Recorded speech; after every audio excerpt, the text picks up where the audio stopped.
नमस्कार। Millet school on air के एक नए अंक के साथ हम हाजिर हैं। हर हफ्ते हम इस कार्यक्रम को लेकर हाजिर होते हैं।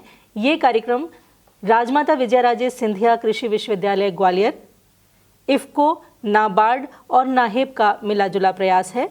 इस कार्यक्रम में हम हर हफ्ते एक विषय विशेषज्ञ से आपको मिलवाते हैं, मिलेट की किसी एक फसल के बारे में आपको बताते हैं, उसके क्या लाभ हैं और किस तरह से हम उसका उत्पादन, उसका प्रयोग बढ़ा सकते हैं। इस विषय पर हम विस्तार से आपको जानकारी देते हैं।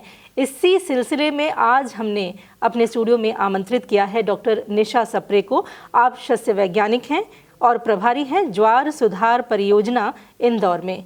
डॉक्टर निशा, आपका स्वागत है। नमस्कार। नमस्कार सभी को मेरा नमस्कार। आज हम डॉक्टर निशा से जानेंगे कि कैसे ज्वार एक लाभकारी फसल है। तो सबसे पहले डॉक्टर निशा, ज्वार के बारे में विस्तार से जानेंगे हम। भारतवर्ष में कहाँ कहाँ ज्वार उगाई जाती है? सबसे पहले तो मैं आपको बता दूं कि ज्वार का पौधा होता कैसा है। जी। तो आप सभी ने देखा होगा कि ज्वार जो है वो एक घास कुल का पौधा है और इसकी जो लंबाई होती है लगभग 1 से 1.5 मीटर, और यदि हम ज़्यादा लंबी ज्वार उगा रहे हैं हाई बायोमास वाली तो 2 मीटर तक की वो लंबी होती है। और ये मोटे अनाज में सबसे प्रमुख फसल है। और यदि हम देखें तो भारतवर्ष में यदि मोटे अनाजों में हम तुलना करते हैं तो सबसे ज़्यादा ज्वार और बाजरा ये खाया जाता है। आपने पहले भी सुना होगा कि हमारे जो पूर्वज थे वो ज्वार की रोटी ही खाया करते थे, लेकिन गेहूं आने के बाद में फिर गेहूं का चलन बढ़ गया। दूसरा, ये पशु आहार के लिए भी उपयोगी है क्योंकि हमें इससे दाना तो मिलता ही है, साथ ही साथ हमें इसमें चारा भी मिलता है जिसको कि हम पशु आहार के लिए उपयोग में लेकर आते हैं।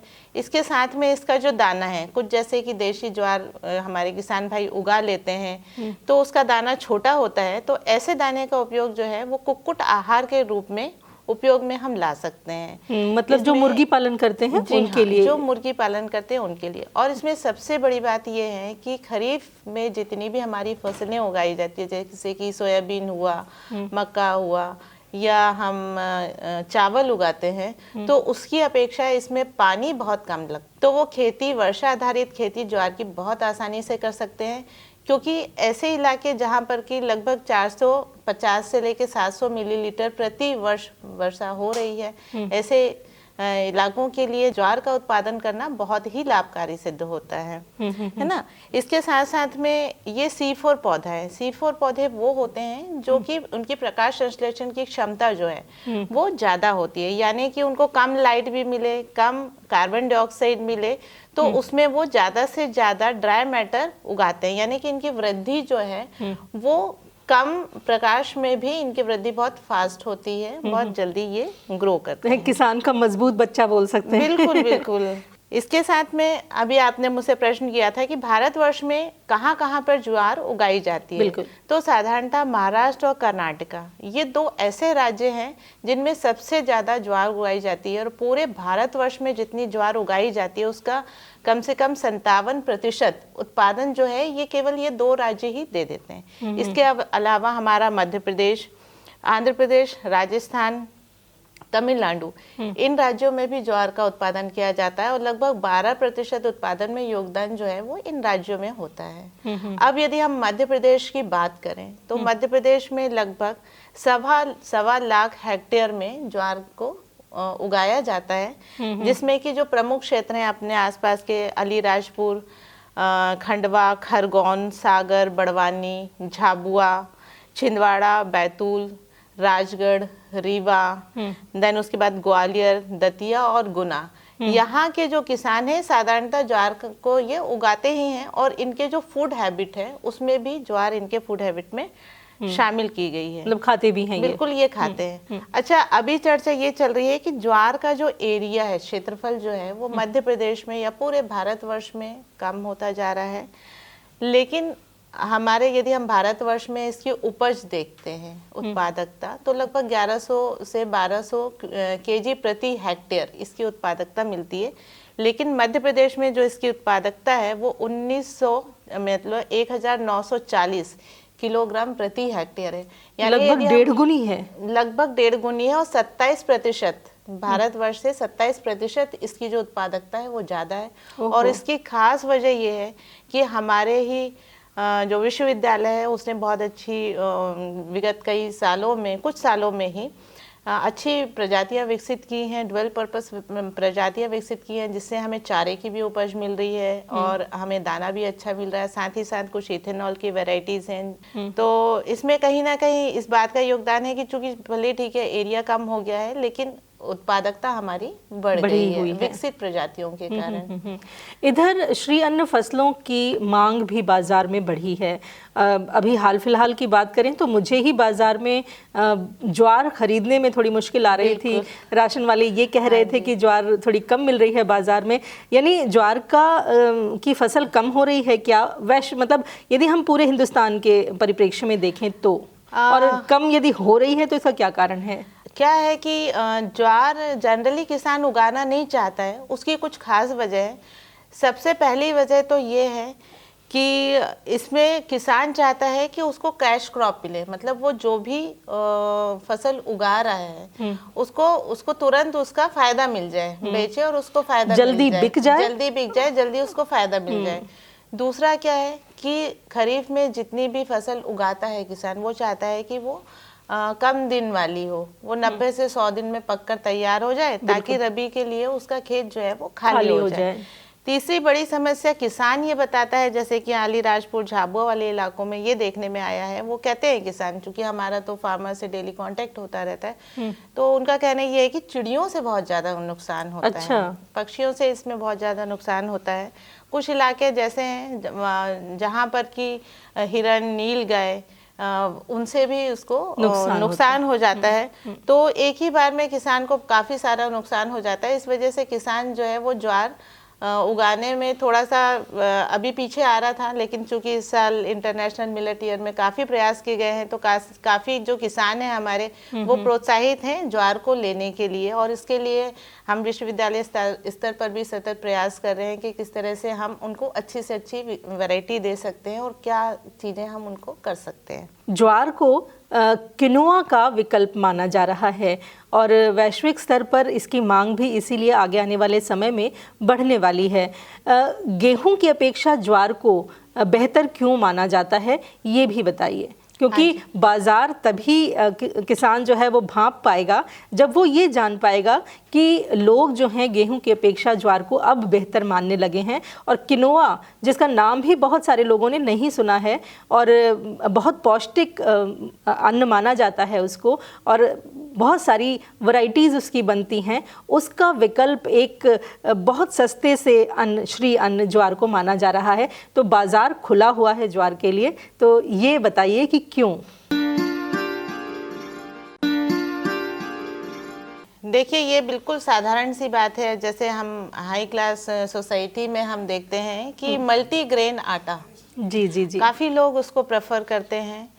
और हम खुद भी ऐसा फूड खाना चाहते हैं कि जिसमें कि न्यूट्रिटिव वैल्यू ज़्यादा हो, जिसमें कि पोषक तत्व ज़्यादा मिले, फाइबर का कंटेंट ज़्यादा हो। तो यदि हम ज्वार में न्यूट्रिटिव वैल्यू की बात करते हैं तो 100 ग्राम ज्वार में आपको लगभग 350 कैलोरी आपको मिल जाती है। इसके अलावा इसमें कैल्शियम बहुत अधिक मात्रा में पाया जाता है। अच्छा। इसमें आयरन पाया जाता है, मैग्नीशियम और विटामिन इसमें पाए जाते हैं, फाइबर रिच होता है।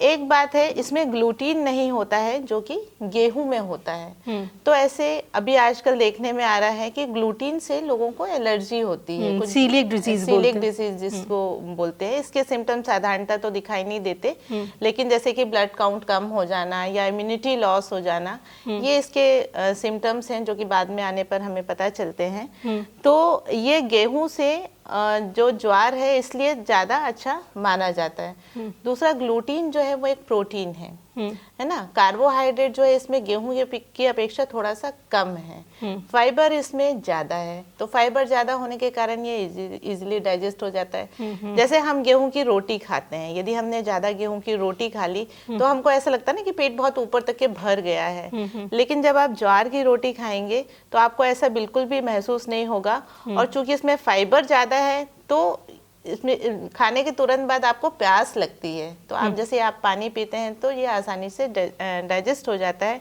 साथ ही इसकी जो तासीर है वो ठंडी होती है, तो जिनको ब्लड प्रेशर की शिकायत होती है या हार्ट की प्रॉब्लम है उनके लिए भी ज्वार का जो रोटी है बहुत ही लाभप्रद मानी जाती है। और ये हम अपने पूर्वजों में भी ये चीज हम देखते आ रहे थे कि वो कितने ज्यादा हष्ट पुष्ट थे, बिल्कुल, है ना। तो इसलिए हम कह सकते हैं कि ये क्विनोवा का विकल्प है। जी, इसको जी, हम कह सकते हैं। किसान भाई जो हैं ज्वार उगाना चाहते हैं तो उनके लिए ये बताइए कि किस तरह से ज्वार वो उगाएं, कैसा मौसम, कौन सा समय अनुकूल है इसके लिए? बिल्कुल बिल्कुल, बहुत अच्छी बात है। जैसे जो किसान भाई हैं, अभी मैंने आपको बताया था कि ज्वार में बहुत ज़्यादा पानी की तो ज़रूरत होती नहीं है, तो ऐसे क्षेत्र जहाँ पर कि 450 से 700 मिलीलीटर प्रतिवर्ष वर्षा हो रही है, वहाँ पर हमारे किसान भाई इसको उगा सकते हैं।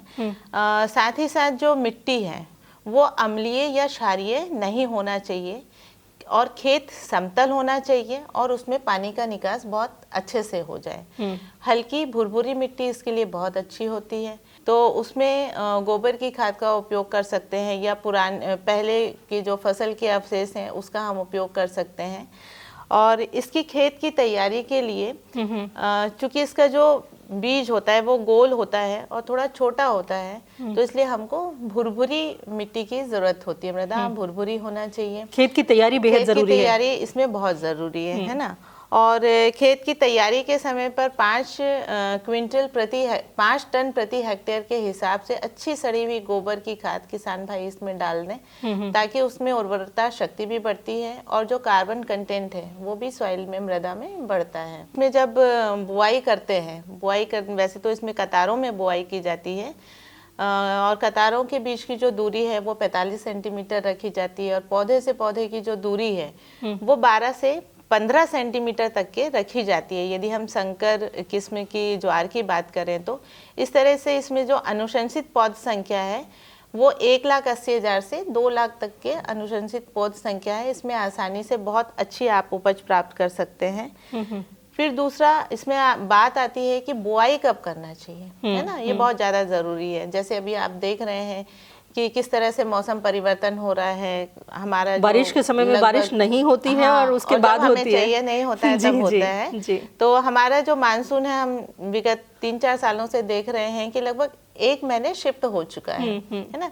तो ऐसी स्थिति में मानसून आने से 1 सप्ताह पहले इसकी यदि सूखी बुआई कर दें, मतलब खेत को अपन ने तैयार कर दिया और इसकी सूखी बुआई कर दी, तो उससे क्या होता है कि नॉर्मल जो किसान भाई हमारे जुलाई तक का इंतजार करते हैं कि नहीं पानी गिरेगा तब हम बोएंगे, उसकी अपेक्षा यदि हम पहले बुआई कर दें तो एक तो 17% तक के उसकी उपज में वृद्धि होती है। दूसरा, इसमें एक बीमारी आती है जो कि लेट बोने पर एक कीड़ा आता है जिसको कि तना भेदक इल्ली कहते हैं। और जब बारिश के सीजन में यदि हम जुलाई में यदि बोनी करते हैं तो उसका प्रकोप ज्यादा होता है, या फिर हम उसके जुलाई के बाद में 15 जुलाई के बाद में यदि बोनी करें तो इनका प्रकोप ज्यादा होता है। लेकिन यदि हम पहले इनकी सूखी में बोनी कर देते हैं तो इन 2 कीड़ों का जो पीक पीरियड होता है उसको हम बाइकआउट कर सकते हैं या फिर हम उसको अलग कर सकते हैं, उससे हम बच सकते हैं, है ना। तो यानी मौसम की जो जानकारी है, मानसून की जो जानकारी है वो एकदम सटीक देख करके और सूखी बुआई इसमें कर देनी चाहिए। इसके अलावा बीजोपचार की कोई आवश्यकता होती है क्या? हाँ बिल्कुल, चूँकि हम जितने भी खरीफ सीजन में फसल लेते हैं सबसे ज़्यादा इसमें दिक्कत आती है कि जो बीज जनित जो रोग हैं उनकी सबसे ज़्यादा प्रॉब्लम आती है। साथ ही मैंने अभी आपको ये जो 2 आपको कीट के बारे में बताया, तो बीज का उपचार जो है मेटालाइक्सिल 1 ग्राम प्रति केजी के हिसाब से मेटालाइक्सिल दवाई और उसके साथ साथ में थायोमिथॉक्साम, है ना, 3 ग्राम प्रति केजी के हिसाब से यदि हम इसमें बीज में मिला दें, है ना। और फिर उसके बाद में उसके साथ में यदि हम एजोस्पाइरलम और फास्फोरस सोल्यूबिलाइजिंग माइकोराइजर, जिसको कि PSM के नाम से जाना जाता है, ये बायो फर्टिलाइजर के नाम से भी जाने जाते हैं, इनका उपयोग यदि हम 10 ग्राम प्रति हेक्टेयर के प्रति केजी 10 ग्राम प्रति केजी बीज के लिए हम करते हैं इसका उपयोग, तो इससे भी हमने ये देखा है कि लगभग 18% तक के यील्ड में उपज हमको ज़्यादा मिलती है। अच्छा। इससे हाँ, और यदि हम बीज को उपचारित करते हैं तो अच्छी बात है। और यदि हम एजोस्पाइरलम और PSB मृदा में डालना चाहते हैं तो अच्छी सड़ी हुई गोबर की खाद में 3 किलोग्राम प्रति एकड़ के हिसाब से आप गोबर की खाद में मिला दें, और जिस समय पर अपना खेत तैयार होता है उस समय पर इसको मिला के अच्छे से रख दें। तो खाद के साथ साथ में ये जो दोनों बायो फर्टिलाइजर हैं ये भी मिट्टी में मिल जाएंगे अच्छी तरीके से। इसकी उन्नतशील किस्में कौन सी हैं यदि जिन्हें उगाया जाए तो अच्छी फसल प्राप्त कर सकते हैं किसान भाई, और कम समय में प्राप्त कर सकते हैं? हाँ बिल्कुल, ये क्योंकि सबसे ज़रूरी बात है कि किन किस्मों का चुनाव किया जाए, है ना। तो हमारे किसान भाई जो हैं जनरली संकर किस्में जो हैं उनको ज़्यादा प्रेफर करते हैं। संकर किस्मों को इसलिए प्रेफर करते हैं क्योंकि एक तो ये यूनिफॉर्मली खेत में एक जैसी दिखाई देती हैं, फिर दूसरा ये कुछ इनके जो खास कीट हैं जो शूट फ्लाई या स्टेम बोरर जो हैं इसके प्रति ये प्रतिरोधक होती हैं, साथ में इनमें उपज भी ज़्यादा मिलती है ना। तो कुछ संकर किस्में हैं जैसे कि CHS 14 जो कि 90 से 95 दिन की वैरायटी है, और इससे 30 से 35 क्विंटल प्रति हेक्टेयर दाने की उपज, 90 से 95 क्विंटल प्रति हेक्टेयर इससे हमको चारे की उपज मिलती है। इसके साथ साथ में CHS 16, CHS 19 और CHS 18, CHS 23, CHS 25 और CHS 30 ये भी संकर किस्में हैं जो कि 105 से 115 दिन की किस्में हैं, और इसमें हमको दाने की उपज 35 से 40 क्विंटल प्रति हेक्टेयर दाने की उपज, और 90 से 120 क्विंटल प्रति हेक्टेयर सूखे चारे की उपज भी हमको मिल जाती है। इसके अलावा अभी जैसे कि कुछ ड्यूअल पर्पस वैरायटी, द्विउद्देशीय प्रजातियां, जिससे कि हम दाना और साथ में हमें चारा दोनों की उपज अच्छी मिल सके। तो हाल ही में 2015 में राजविजय 1862 मध्य प्रदेश में 80% एरिया में केवल यही वैरायटी बोई जाती है। अच्छा, ये इतनी ज्यादा पॉपुलर है फार्मर्स के बीच में जी। और उसका कारण ये है कि इससे किसान भाइयों को 35 से 40 क्विंटल प्रति हेक्टेयर तक के तो दाना मिल जाता है, और 120 से 130 क्विंटल प्रति हेक्टेयर तक के इसमें चारा मिल जाता है, और ये मात्र 110 से 115 दिन में पककर ये तैयार हो जाती है। मतलब 3 गुना मुनाफा है। 3 गुना इसमें मुनाफा है जी। साथ ही में अभी 2022 में RVJ 2357 ये एक और वैरायटी विकसित की गई है विश्वविद्यालय के द्वारा।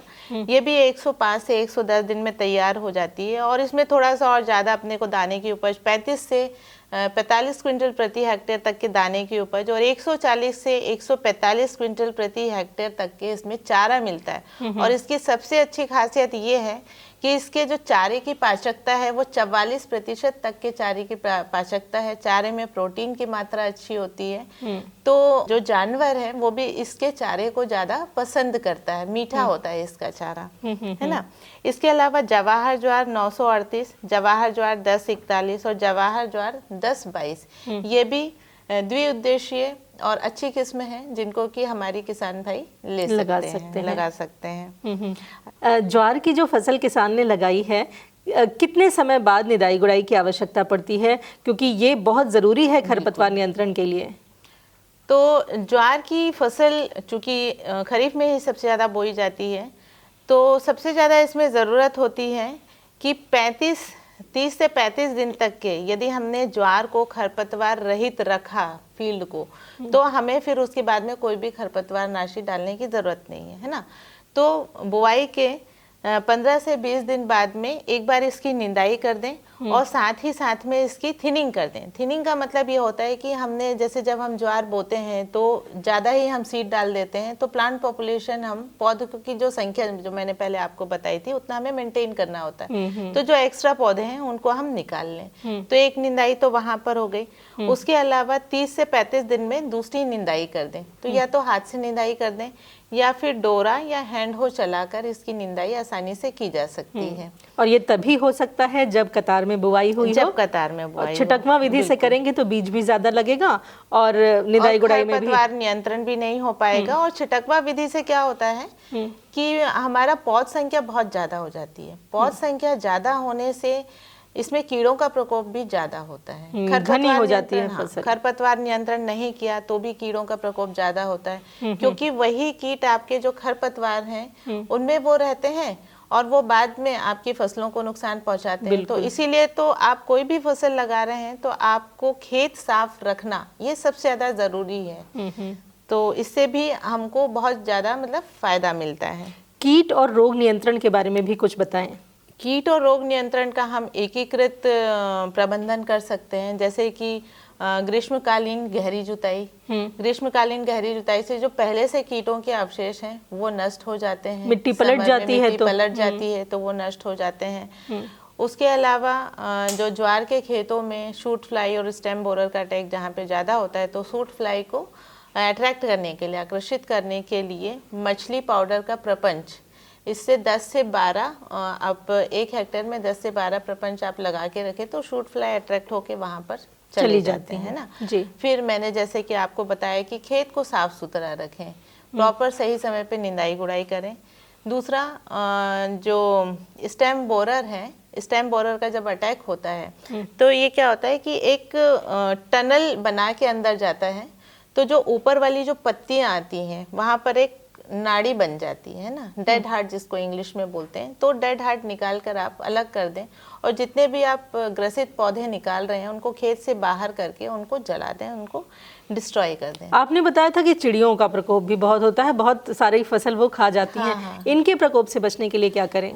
तो चिड़ियों के प्रकोप से बचने के लिए एक तो ये है कि खेत के चारों तरफ चमकने वाली पट्टियां लगा दें, तो वो लगातार चमकती रहती हैं, जिससे कि चिड़ियां उतना ज़्यादा नुकसान नहीं पहुंचा पाती हैं, है ना। इसके अलावा ये कि यदि हमारे किसान भाई ज़्यादा से ज़्यादा खेत में यदि ये लगाते हैं, है ना, क्या होता है कि यदि आप दूर दूर पे ज्वार लगा हुआ है तो चिड़ियों को भी आसानी रहेगी और उसको अलग अलग जगह पर फूड कलेक्ट करने के लिए जाना पड़ेगा।